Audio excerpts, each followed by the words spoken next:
नमस्कार दोस्तों, आपके अपने YouTube चैनल पर आपका स्वागत है। मैं हूं विनोद फोगला। आज आपके लिए लेकर के आया हूं PGIM इंडिया म्यूचुअल फंड की एक नई म्यूचुअल फंड स्कीम। एक जमाना था जब अब पेरेंट्स अपने बच्चों को रिटायरमेंट सॉल्यूशन की तरह देखते थे और बच्चे अपने पेरेंट्स को इमरजेंसी फंड की तरह देखते थे। लेकिन अब बदले जमाने की बदली तस्वीर है। अभी ना तो बच्चे अपने पेरेंट्स को इमरजेंसी फंड की तरह देखते हैं और ना पेरेंट्स अपने बच्चों को रिटायरमेंट सॉल्यूशन की तरह देखते हैं। और इसी बात की तरफ इंडिकेट करती है PGIM इंडिया म्यूचुअल फंड का रिटायरमेंट को लेकर के एक सर्वे हुआ। PGIM इंडिया म्यूचुअल फंड हर 2 साल में रिटायरमेंट को लेके या फिर अदर फाइनेंशियल गोल को लेकर के एक सर्वे करता है। उसके जो डेटा हैं, जो फैक्ट फाइंडिंग हुई, वो बड़ी इंटरेस्टिंग और इंसाइटफुल है। तो उसको एक मैं बैकग्राउंड आपको देता हूं। उसके बाद में PGIM इंडिया म्यूचुअल फंड की नई स्कीम के बारे में समझेंगे, क्योंकि दोनों के बीच में काफ़ी कोरिलेशन है, दोनों के बीच में काफ़ी नेक्सस है। तो चलिए समझते हैं। 2020 के अंदर जो PGIM इंडिया म्यूचुअल फंड ने सर्वे किया, उसमें 100 में से आउट ऑफ 100 49% लोगों ने ये माना कि उनका रिटायरमेंट प्लान इन प्लेस है, यानी रिटायरमेंट की उन्होंने प्लानिंग कर रखी है, चाहे वो किसी भी तरीके से की हो। वहीं 2023 आते आते 67% लोगों ने ये माना कि उनका रिटायरमेंट प्लान इन प्लेस है, यानी रिटायरमेंट की प्लानिंग के लिए उन्होंने कोई ना कोई व्यवस्था कर रखी है। यानी 18% लोग पिछले 3 सालों में 2020 से 2023 के बीच बढ़ गए। लेकिन अभी भी 33% लोग ऐसे हैं जिन्होंने रिटायरमेंट के बारे में अभी कोई थॉट ही नहीं दिया, कोई सोचा समझा ही नहीं। तो ये बड़ा ही अलार्मिंग है। 33% का मतलब ये हो गया कि 3 में से 1 आदमी ने सोचा नहीं और 3 में से 2 आदमियों ने प्लानिंग ऑलमोस्ट कर ली। अब 2020 और 2023 के सर्वे को अगर कंपैरेटिवली अपने देखें तो देखिए कि हिंदुस्तान के लोगों की कैसे प्रायोरिटीज बदल रही है, कैसी प्राथमिकताएं बदल रही है।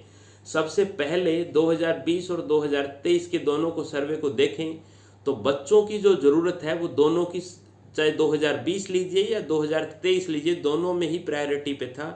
चाइल्ड सिक्योरिटी को लेकर के भी सेकंड प्रायोरिटी थी। थर्ड पे security of spouse third priority पे था। फोर्थ प्रायोरिटी पे मेडिकल इमरजेंसी था। 4 जो पहले पायदान हैं उन पे 2020 और 2023 के सर्वे में कोई प्रायोरिटी चेंज नहीं हुई, सेम है। यानी आज भी 4 वही प्राथमिकताएं हैं हिंदुस्तान के लोगों की जो 2020 में थी और 2023 में थी। लेकिन 5वें नंबर पे थोड़ा बदलाव हुआ है। 2020 में आपको याद होगा कि कोरोना का टाइम था, तो लोगों के लिए फिट रहना सबसे टॉप मोस्ट प्रायोरिटी में आ गया था, 5वीं बड़ी प्रायोरिटी में आ गया था। लेकिन 2023 आते आते वो वापस 7वें नंबर पर आ गया। 5वां जो 2023 में चेंजेज हुआ, इम्प्रूविंग लाइफस्टाइल पे बड़ा फोकस है, चाहे वो ब्रांड कॉन्शियस हो या अलग चीज़ें हो। रिटायरमेंट को लेकर के जो कि 2020 में 8वें नंबर का पायदान पे था, वो 6ठे नंबर पे आ गया।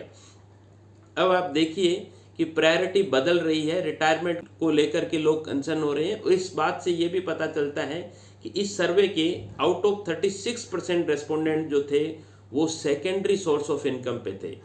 PGIM इंडिया म्यूचुअल फंड ने एक जो सर्वे किया, उसके अलावा उन्होंने उसका सॉल्यूशन भी बताया कि उसका सॉल्यूशन क्या है। तो पहला सॉल्यूशन उसमें ये है कि 50 तरीके की ऐसी इनकम है, सोर्स ऑफ इनकम है जो गिग वर्कर्स के लिए, अगर इन पे फोकस किया जाए तो जो सेकंड इनिंग्स है, जो फाइनेंशियल फ्रीडम है, जो रिटायरमेंट है, उसके लिए बहुत ही ईजी वे से प्लानिंग की जा सकती है। अगर वो आपको 50 तरीके की पूरी बुकलेट चाहिए तो आप मुझे आपका ईमेल आईडी कमेंट बॉक्स में डाल दीजिए। आपको उस कमेंट ईमेल आईडी पर आपको वो पूरी की पूरी बुकलेट मिल जाएगी। उस बुकलेट में ये बताया है कि ऑनलाइन इंस्ट्रक्शन, आप योगा टीचर बन सकते हैं, ऑनलाइन टीचर बन सकते हैं, अलग अलग फूड ब्लॉगर बन सकते हैं, ट्रेवल ब्लॉगर बन सकते हैं। यानी प्रोफेशन करने का जो क्राइटेरिया है, जो बिजनेस करने के तौर तरीके हैं, वो बदल गए हैं। तो 36% लोगों ने, आप देखिए कि उन्होंने कहा कि उनकी जो इनकम है वो सेकंड सोर्स ऑफ इनकम से आ रही है, यानी कोई न कोई हॉबीज़, उन्होंने कोई पैशन, कोई टैलेंट है उसको डेवलप कर लिया। 39% लोगों ने ये कहा कि मैं, ऐसा है नहीं अभी, लेकिन प्लानिंग कर रहा हूँ कि ऐसा कोई नियर फ्यूचर में स्टार्ट कर दूँ। 25% लोगों ने इसके बारे में कुछ नहीं सोचा, यानी 4 में से 1 आदमी आज भी इसके बारे में, सेकंड इनकम के बारे में नहीं सोच रहा है। अब बात करते हैं कि अगर सेकंड इनकम की हाईएस्ट की अगर मैं बात करूं 2020 और 2023 के सर्वे की, तो जो इनकम फ्रॉम गुड या यूनिक स्किल से जो आ रही थी वो 39% थी 2020 में, जो कि बढ़ के 44% हो गई, यानी 5% का इंक्रीमेंट हुआ। जबकि जो 2023 में 23% लोग बोल रहे थे कि फाइनेंशियल इन्वेस्टमेंट कर रहे हैं, यानी बैंक एफडी में, आरडी में, म्यूचुअल फंड में, कहीं पर भी फाइनेंशियल एसेट्स में इन्वेस्टमेंट कर रहे हैं, उसमें बड़ा ज़बरदस्त इंक्रीमेंट हुआ है। और 2023 में 3 साल के अंदर 23% से 42% में वो आ गए, यानी काफ़ी लोग जो है फाइनेंशियल एसेट्स में रिटायरमेंट के हिसाब से इन्वेस्टमेंट कर रहे हैं। इस सर्वे को अगर मैं कंक्लूड करूं तो 2-3 चीज़ें बड़ी इंपॉर्टेंट निकल कर के आई। पहली चीज़ ये है कि रिटायरमेंट में मोंगेविटी यानी लाइफ जीने की जो लाइफ एक्सपेक्टेंसी है वो डे बाय डे बढ़ती जा रही है। आपको याद होगा कि एक ज़माना था जब पेरेंट्स 60 साल की उम्र में रिटायर होते थे और उनकी लाइफ एक्सपेक्टेंसी 70 to 75 होती थी, तो उनको जो रिटायरमेंट किटी का फंड था वो करीबन 14-15 साल की ही ज़रूरत पड़ती थी। आज के जो यंगस्टर हैं वो 45-50 की एज में रिटायरमेंट होना चाह रहे हैं, और दूसरी तरफ लाइफ एक्सपेक्टेंसी भी बढ़ती जा रही है, यानी 80-85 के आसपास की लाइफ एक्सपेक्टेंसी होगी। तो जो कमाने का या बचाने का टाइम था वो तो 10-15 साल कम हो गया, और खर्च करने का टाइम और ज़्यादा बढ़ गया। तो जो रिटायरमेंट किटी, नॉर्मल किटी की ज़रूरत थी, उससे कई गुना रिटायरमेंट के लिए पैसे की ज़रूरत पड़ने वाली है। और उसके लिए 2 तरीके पीजीआईएम के सर्वे में आया, जो कि पहला ये है कि अगर आपके अंदर कोई भी हाउस होल्ड के अंदर, अगर इंडिविजुअल के अंदर किसी तरीके की टैलेंट है, हॉबी है या पैशन है, तो उसको मीनिंगफुल इनकम स्ट्रीम में कन्वर्ट कर लिया जाए। जैसा कि मैंने पहले भी आपको बताया कि फूड ब्लॉगर हैं और किसी तरीके की ऑनलाइन इंस्ट्रक्शन है। और अगर आपको ये बुकलेट चाहिए तो आप ईमेल आईडी मुझे कमेंट बॉक्स में डाल दें, तो आपको उस ईमेल आईडी पे आपको बुकलेट मिल जाएगी।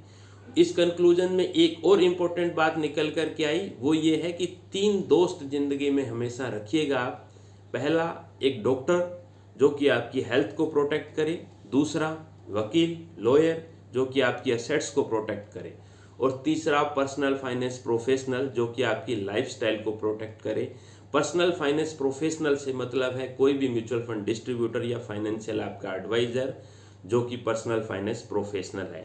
और अच्छा डिस्ट्रीब्यूटर एडवाइजर वो नहीं होता जो कि आपको पैसा जोड़ना सिखा दे। अच्छा डिस्ट्रीब्यूटर एडवाइजर वो होता है जो कि आपको पैसा खर्च करना सिखा दे, आपको पैसे को कैसे खर्च करना, कब कब और कितना करना है, वो अच्छा होता है। अब आते हैं मेन मुद्दे की बात पे, रिटायरमेंट के, जो कि जिसका फंड है अभी, जिसका एनएफओ है। तो सबसे पहले समझते हैं कि रिटायरमेंट, जैसा कि मैंने आपको पहले ही मेंशन किया, डिस्पोजेबल इनकम बढ़ रही है, लॉन्गेविटी बढ़ रही है यानी लाइफ एक्सपेक्टेंसी बढ़ रही है, न्यूक्लियर फैमिलीज का कंसेप्ट बढ़ता जा रहा है, और हर इंडिविजुअल के जो फाइनेंशियल गोल है वो अलग अलग गोल हैं। जैसे कि एक कार खरीदना, घर खरीदना, बच्चे की एजुकेशन और रिटायरमेंट, ये 4 financial goal top most priority पे है। तो पहले 3 जो फाइनेंशियल गोल हैं, कार खरीदना, घर खरीदना या बच्चे की एजुकेशन, ये तीनों पे ही कन्वेंशनल लोन मिल जाता है। लेकिन आपको ये मार्क माय वर्ड, आपको बहुत ध्यान से इस बात को सुनना चाहिए कि रिटायरमेंट के लिए कोई भी लोन आज की तारीख में अपने को अवेलेबल नहीं है। और जितनी जितनी ज़्यादा लाइफ एक्सपेक्टेंसी बढ़ती जा रही है, उतना ही अपने को फंड की, रिटायरमेंट किटी की उतनी ही ज़्यादा ज़रूरत पड़ती जा रही है। अब रिटायरमेंट किटी के लिए एक तरीका मैंने बताया कि second source of income generate किया जाए। दूसरा तरीका है फाइनेंशियल एसेट्स में इन्वेस्टमेंट किया जाए। तो फाइनेंशियल एसेट्स में इन्वेस्टमेंट करने के लिए सबसे बेहतर एसेट्स क्लास कौन सा है, उसका भी बड़ा इंटरेस्टिंग डेटा ये है कि इक्विटी में अगर किया तो सबसे ज़्यादा, इक्विटी म्यूचुअल फंड में किया तो सबसे ज़्यादा रिटर्न आया। वो ये डेटा भी अपने को बता रहा है कि 31 दिसंबर 2000 से लेकर 31 दिसंबर 2023 तक करीबन 23 सालों की स्टडी की, तो अगर 100 रुपीज़ किसी ने इन्वेस्टमेंट किया तो 100 रुपये की जो कीमत थी वो महंगाई के हिसाब से बढ़ के 380 रुपये हो गई, यानी 3.8 टाइम्स हो गई। जो 100 रुपये की चीज़ 2000 रुपये में आ रही थी वो 31 दिसंबर 2023 में 380 रुपये की आ रही है। वही पैसा अगर 100 रुपये आपने बैंक एफडी में इन्वेस्टमेंट किया तो 100 रुपये का 430 रुपया हो गया, यानी 4.3 टाइम्स हो गया, करीबन 4 गुना हो गया। तो कोई ज़्यादा फर्क नहीं पड़ा, क्योंकि जो चीज़ आप खरीदने जा रहे थे वो भी 100 की 400 रुपये हुई, और बैंक एफडी में भी पैसा आपका ऑलमोस्ट 100 का 400 हुआ। तो आप कहीं आपकी ग्रोथ नहीं हुई, आप सिर्फ उसके अगेंस्ट ही हेजिंग कर पाए। वहीं अगर आपने पर्सन बी ने 100 रुपया इन्वेस्टमेंट किया जो कि गोल्ड में इन्वेस्टमेंट किया, तो 13 गुना पैसा हो गया पिछले 23 साल में, यानी 100 का 1300 रुपया हो गया। तो महंगाई या बैंक एफडी से तो ज़्यादा अच्छा रहा कि गोल्ड में भी इन्वेस्टमेंट किया। वहीं पर्सन ए ने, जिसने इक्विटी में इन्वेस्टमेंट किया, ये इक्विटी की बात जब मैं कर रहा हूँ तो ये निफ्टी 500 टोटल रिटर्न इंडेक्स की बात कर रहा हूँ, निफ्टी 50 की रिटर्न की बात कर रहा हूँ। इसमें 27.8 यानी करीबन 28 गुना पैसा हो गया। 100 रुपये का 28 रुपया हो गया, यानी 28 गुना पैसा। महंगाई के हिसाब से 4 गुना हुआ। तो महंगाई से ज़्यादा अगर रियल रिटर्न किसी एसेट्स क्लास ने दिया तो वो इक्विटी ने दिया, और इक्विटी म्यूचुअल फंड का रिटर्न इससे भी ज़्यादा है। तो सबसे ईजी और सबसे भरोसेमंद और लंबे वक्त के लिए अगर आपको रिस्क प्रोफाइल आपका उतार चढ़ाव को आप सहन कर सकते हैं तो आपके लिए इक्विटी सबसे बेहतरीन प्रोडक्ट हो सकता है, सूटेबल हो सकता है, depending on your volatility towards temperament. आपका मिजाज कैसा है, वॉलेटिलिटी को लेकर के आप कितना कंसर्न है, आपकी इनकम कैसी है, कई चीज़ों पे डिपेंड करने के बाद अब बात करते हैं कि रिटायरमेंट। एक पुराने ज़माने में क्या होता था कि एक ही जो जार है वो सारी सेविंग्स के लिए होता, एक ही डिब्बा अगर घर में लगा दिया वही सारी सेविंग्स के लिए होता। लेकिन अभी क्या है कि सेपरेट जार है फॉर डिफरेंट फिनेंशियल गोल। एक है चाइल्ड एजुकेशन के लिए, एक चाइल्ड मैरिज के लिए, या फिर कुछ और इमरजेंसी फंड के लिए, एक रिटायरमेंट। उसका फ़ायदा अपने को क्या हो रहा है कि क्लैरिटी और फोकस मिल रहा है, डिसिप्लिन और कमिटमेंट है, अपने विजुअलाइज कर रहे हैं प्रोग्रेस, और इमोशनल सिक्योरिटीज़ है। आज अपने पैसा निकालने से पहले अपने समझते हैं कि ये बच्चे की एजुकेशन के लिए अपने पैसा जोड़ा था, तो आज अगर अपने इसको कहीं दूसरी जगह यूज कर लेंगे, या बच्चे की मैरिज के लिए पैसा जोड़ा था, आज अगर इसकी प्रॉपर्टी खरीद लेंगे तो अपना वो फाइनेंशियल गोल डिफिट हो जाएगा। अब बात करते हैं अपने पीजीआईएम इंडिया के फंड की फैक्ट शीट की, कि इसमें किस तरीके का एग्जिट लोड है, क्या है। तो सबसे पहले मैं आपको बता दूं कि इसमें 5 साल का लॉक इन पीरियड है। लॉक इन पीरियड का मतलब ये हुआ कि 5 साल तक आप पैसा निकाल नहीं सकते, या फिर 60 साल की उम्र से पहले, विच एवर इज अर्लियर, आप पैसा निकाल सकते हैं। इसको उदाहरण से समझते हैं। अगर आपकी उम्र है 40 साल तो आपको 5 साल पैसा रखना ही पड़ेगा, आप किसी भी केस में आपका लॉक इन पीरियड नहीं हटेगा। लेकिन फर्ज कीजिए आपकी उम्र है 57 साल, तो 60 साल की उम्र पे भी आप पैसा निकाल सकते हो, यानी आपके लिए मात्र 3 साल का लॉक इन पीरियड हुआ। अब ये लॉक इन पीरियड क्यों फायदेमंद है उसका भी मैं अभी आपको नेक्स्ट स्लाइड में बताता हूँ, लेकिन उससे पहले आपको कुछ फैक्ट और फिगर आपको मैं बता दूँ कि मिनिमम इन्वेस्टमेंट इसमें 5000 का रुपीज़ का किया जा सकता है। S&P BSE 500 total return index इसका बेंचमार्क है। फंड मैनेजर की अगर मैं बात करूं तो मिस्टर विनय पहाड़िया इक्विटी के फंड मैनेजर, और मिस्टर पुनीत पाल जो हैं वो डेट के फंड मैनेजर हैं। अब मैं बात करता हूं वापस से आपको कि 5 साल का लॉक इन पीरियड एक इन्वेस्टर के लिए क्यों फायदेमंद है। तो आप देखिए कि BSE 500 टोटल रिटर्न इंडेक्स के ये डेटा दिए हुए हैं, म्यूचुअल फंड के रिटर्न इससे ज़्यादा हैं। तो एवरेज रिटर्न की अगर मैं बात करूं 5 साल की, तो 12% का रिटर्न एवरेज रहा। 12% का रिटर्न आता है तो 6 साल में पैसा डबल हो जाता है। मैक्सिमम रिटर्न रहा 24%, 24%, यानी मैक्सिमम रिटर्न आता है तो 3 साल में पैसा डबल हो जाता है। मिनिमम रिटर्न रहा -1%, -1% यानी नुकसान में पैसा रहा। अब आप देखिए लेस देन 0% प्रोबेबिलिटी क्या है, 1%, 1% चांस है कि आपका पैसा अगर आप 5 साल रहे तो आपका नुकसान हो, और अगर ग्रेटर देन 10% रिटर्न पाने की प्रोबेबिलिटी आपकी ये है कि 67% है। इसका मतलब ये हुआ कि जैसे जैसे आपने होल्डिंग पीरियड बढ़ाया आपके रिटर्न बढ़ने की प्रोबेबिलिटी बढ़ती गई।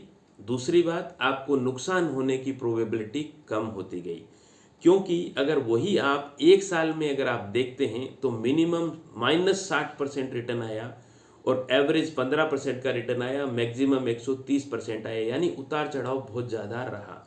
और लेस देन 0% यानी नुकसान होने की प्रोबेबिलिटी 1 साल में 22% थी, 5 साल में 1% होगी, और 10 साल में आते आते 0% प्रोबेबिलिटी हो गई। अब बात करते हैं कि किस कैटेगरी का फंड होगा। तो ये मल्टी कैप कैटेगरी का फंड होगा, जो कि लार्ज कैप, मिड कैप और स्मॉल कैप तीनों में 25% पैसा जरूर लगाएगा। उसके बाद बचा हुआ 25% पैसा रिट या डेट फंड में लगाया जा सकता है। रिस्कोमीटर के हिसाब से मैं बात करूं तो ये हाईएस्ट रिस्क कैटेगरी के अंदर फॉल होता है। इसका मतलब है कि आपके प्रिंसिपल में उतार चढ़ाव रहेंगे। अब मैं बात करता हूं एनएफओ के डेट की। तो 26 मार्च 2024 से लेकर के 9 अप्रैल 2024 तक ये फंड सब्सक्रिप्शन के लिए ओपन है। अब ये फंड लेना चाहिए नहीं लेना चाहिए ये आपके कई चीज़ों पे डिपेंड करता है, उसका अलग से वीडियो मैंने आपको बना रखा है। एक और चीज़ बता दूं कि वीडियो बनाने का मतलब ये नहीं है कि मैं किसी भी स्कीम को रेकमेंड कर रहा हूं। आपको स्कीम लेने से पहले वो दूसरा वीडियो देख लेना चाहिए और आपके डिस्ट्रीब्यूटर एडवाइजर से आपको कंसल्ट करना चाहिए। इस वीडियो में बस इतना ही। तो बने रहिए मेरे साथ मेरे यूट्यूब चैनल पर। तब तक के लिए नमस्कार।